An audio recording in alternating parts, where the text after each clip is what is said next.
नमस्कार. स्ट्रगलर हा शब्द ऐकल्यानंतर आपल्या मनात कोणत्या कोणत्या व्यक्तींचे चेहरे उभे राहिले किंवा कुठले कुठले प्रोफेशन उभे राहिले. नॉर्मली स्ट्रगलर या शब्दाचा वापर फिल्म इंडस्ट्रीमध्ये जे लोक स्थान बनवायचा प्रयत्न करत असतात त्यांच्यासाठी केला जातो. आजकाल तो क्रिकेटर्ससाठी पण केला चालला आहे. पण स्ट्रगलर्स फक्त हेच असतात का हो? म्हणजे ज्या रॅग्स टू रिचेसवाल्या स्टोरीज आहेत तेच फक्त स्ट्रगलर असतात का, की ज्यांनी आयुष्यात खूप आता कोट्यावधीची संपत्ती कमवली आहे आणि त्यांनी शून्यातनं सुरुवात केली, तर त्यांची स्टोरी स्ट्रगलर म्हणून असते का? खरे स्ट्रगलर कोण असतात माहिती आहे का? खरे स्ट्रगलर तुमच्या आमच्यासारखे मिडल क्लासवाले असतात, ज्यांचं शिक्षणात फार उच्च काही केलेलं नसतं. आपण साधं काहीतरी आर्ट्स कॉमर्समध्ये ग्रॅज्युएशन केलेलं असतं आणि धडपडत कुठेतरी जॉब लागलेला असतो. त्यातसुद्धा 50 वेळा घरच्यांच्या शिव्या खाल्लेल्या असतात की इंजिनियर डॉक्टर काहीतरी झाला असता पण तो झाला नाही. त्याच्या बदल्यात आपण केलेलं असतं आणि मग छोट्या कामापासून सुरुवात केली जाते.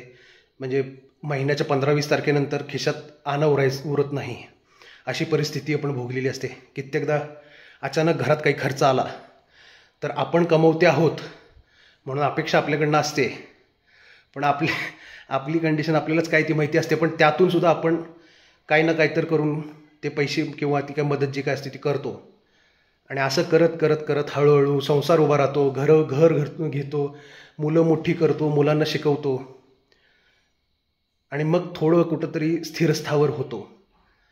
असे जे आपण लोक आहोत ना, यांची स्ट्रगलर स्टोरी कधीतरी जाण्याचा प्रयत्न करा. त्यांनीही प्रचंड खस्ता खाल्लेल्या असतात. त्यांनीही प्रचंड काय म्हणतात त्याला विरोध आणि अडथळे भोगलेले असतात, फेस केलेले असतात आणि त्यातून ते उभे राहिलेले असतात.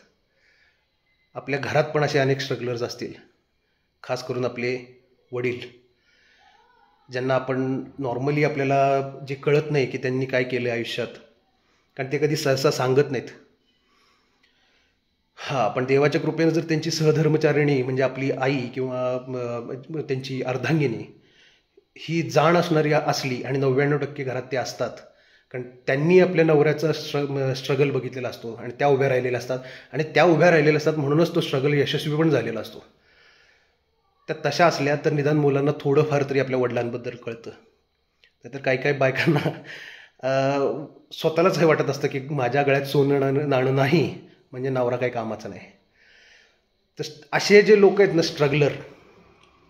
स्ट्रगलर म्हटल्यावरती ज्या दिवशी आपल्या डोक्यात या लोकांचा विचार यायला लागेल त्या दिवशी आपण समाज म्हणून प्रगल्भ झालो असं म्हणता येईल, असं माझं मत आहे. तुम्हाला काय वाटतंय कमेंट करून कळवा. थँक्यू.